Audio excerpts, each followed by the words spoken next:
वजह से टांग सूज जाती है। डॉप्लर अल्ट्रासाउंड पे उसका पता लग सकता है। प्रोजेस्टेरॉन के इंजेक्शन को ग्रोथ के इंजेक्शन समझते हैं, लगाने से पेट पे नील वगैरह पड़ सकते हैं जो कि आर्जी होते हैं।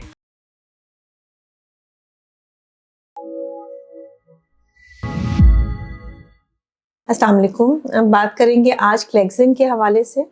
क्लेक्सिन का बारे में वीडियो बनाने का आइडिया मुझे अभी एक पेशेंट के क्वेश्चन से ही आया, उसमें भी मैंने आंसर किया, लेकिन ये है कि मैंने सोचा कि इसमें मैं एक डिटेल वीडियो बनाऊं, चूँकि क्लेक्सिन अब प्रेगनेंसी में काफ़ी ज़्यादा प्रिस्क्राइब की जाती है और लोगों में अवेयरनेस भी आ चुकी है और ज़ाहिर है वो ये जानना चाहते हैं कि अगर हमें क्लेक्सिन का इंजेक्शन दिया जा रहा है तो वो किस वजह से दिया जा रहा है।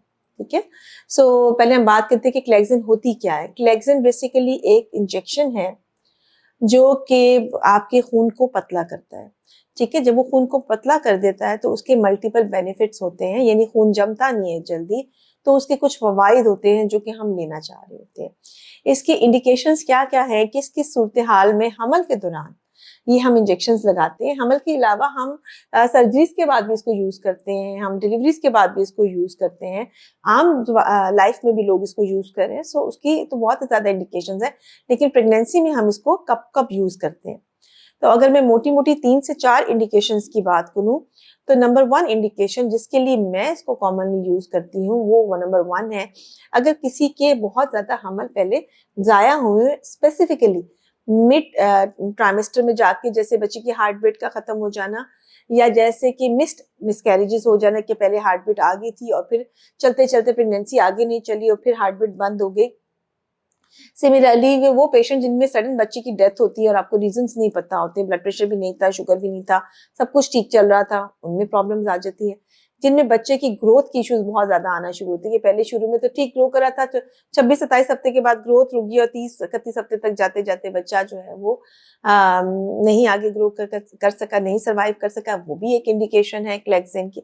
सो जहाँ बच्चे के ग्रोथ के इश्यूज आ रहे हैं वहां पर, या बच्चे की डेथ के इश्यूज आ रहे हैं, तो एक इंडिकेशन तो बच्चे के हवाले से ये है कि वहां पर जहां आप बच्चे की सर्वाइवल चाह रहे होते हैं और आप चाह रहे होते हैं कि कोई मिसहैप ना हो जाए, वहां पे क्लेक्सिन के इंजेक्शन लगाए जाते हैं। अमूमन इन कंडीशन में इसकी डोज 40 mg होती है और ये अमूमन पेट में लगते हैं, जैसे इंसुलिन का टीका आपका लगाया जाता है वैसे ही क्लेक्सिन का टीका भी लगाया जाता है और घर पे ही लगाते हैं। ये सेफ है, इसके कोई साइड इफेक्ट्स नहीं है।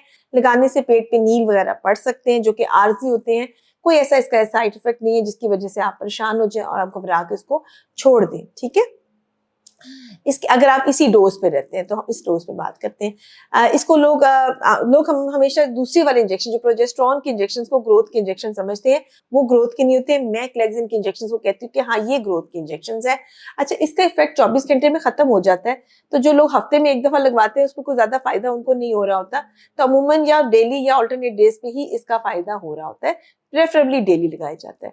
तो दूसरी इंडिकेशन अगर मैं इस पे बात करूं, तो दूसरी इंडिकेशन ये है कि जैसे कि जिन लोगों में ब्लड प्रेशर की शिकायत बहुत ज्यादा होती है, जैसे प्रेगनेंसी आगे एडवांस करती है, प्रेगनेंसी इंड्यूस्ड हाइपरटेंशन, ठीक है, या जैसे स्टार्टिंग ब्लड प्रेशर ही बहुत ज्यादा हाई है, या कोई auto immune disorder like SLE वगैरह, रूमेटाइड, या कोई ऐसी प्रॉब्लम चल रही है कि हमें लगेगा कि आगे जाके बच्चे की प्रॉब्लम भी आएंगी, ग्रोथ की भी आएंगी, ब्लड प्रेशर रिलेटेड भी इश्यूज आएंगे, या पेशेंट की हिस्ट्री है कि उसको झटके पड़े थे प्रेगनेंसी में, या स्वेयर प्रीक्लैम्शिया हो गया था जिसकी वजह से उसके यूरिन में प्रोटीन्स आना शुरू हो गई थी, या पेशेंट की वक्त से पहले डिलीवरी करवा ली थी, तो ऐसे पेशेंट में भी अमूमन क्लेक्सिन दी जाती है, अमूमन 20 हफ्ते तक दी जाती है, समटाइम उसके बाद भी इसको कंटिन्यू किया जाता है।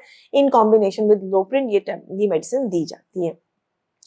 तीसरी चीज जो माँ की वजह से दी जाती है, एक और बहुत इंपॉर्टेंट, कि कुछ वैसी कंडीशंस होती हैं जैसे कि माँ के जिस्म में क्लॉट का बन जाना।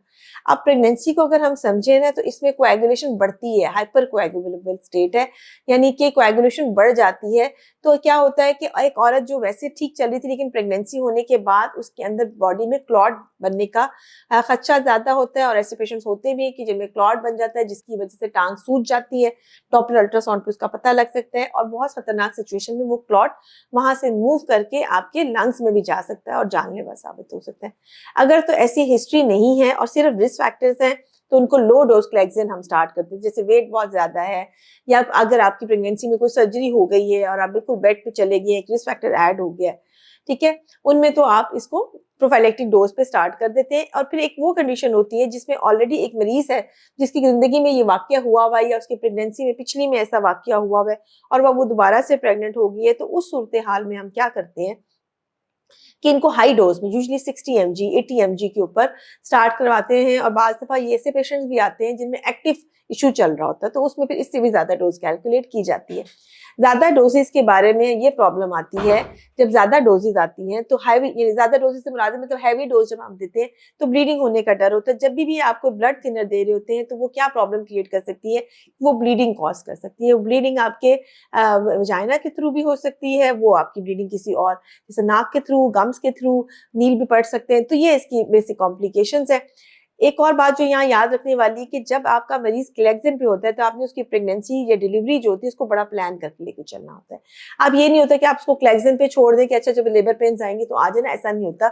अगर वो गलती से लेबर पेन्स में क्लेक्सिन होते हुए ले जाएगी, चली जाएगी, तो वो ज्यादा ब्लीड करेगी डिलीवरी के दौरान, चूंकि डिलीवरी के दौरान तो जैसे आपकी बहुत ज्यादा ब्लीडिंग होने के चांसेस होते हैं ना, तो वो बहुत ज्यादा ब्लीड कर सकती है। सो क्लेक्सिन के ऊपर हमेशा डिलीवरी को प्लान करना पड़ता है, 24 घंटे पहले इसको रोकना पड़ता है। दूसरी अहम बात, जो पेशेंट क्लेक्सिन ले रहे होते हैं उनमें जैसे कि आपने एपिड्यूरल लेना है, स्पाइनल एनेस्थीसिया देना है, उससे भी 24 घंटे पहले इसको रोकना होता है। और तीसरी बात कि अगर ऐसी सिचुएशन हो ही गई है और आपका पेशेंट क्लेक्सिन पे लेकिन कोई इमरजेंसी होगी और आपको ये सर्जरी करनी पड़ती है, तो उस सूरत में आपको ब्लड प्रोडक्ट्स को अरेंज करना होता है। सेकेंडली, स्पाइनल एनेस्थीसिया को आप प्रेफर नहीं करते हैं, आप जनरल एनेस्थीसिया को प्रेफर करते हैं। तो ये वो प्रिकॉशंस हैं जो कि क्लेक्सिन लेते हुए पेशेंट को लेनी चाहिए। उम्मीद है कि आपको इसमें डिटेल इसके बारे में पता लग गया होगा। दुआओं में याद रखिएगा और अपना बहुत सारा ख्याल रखिएगा।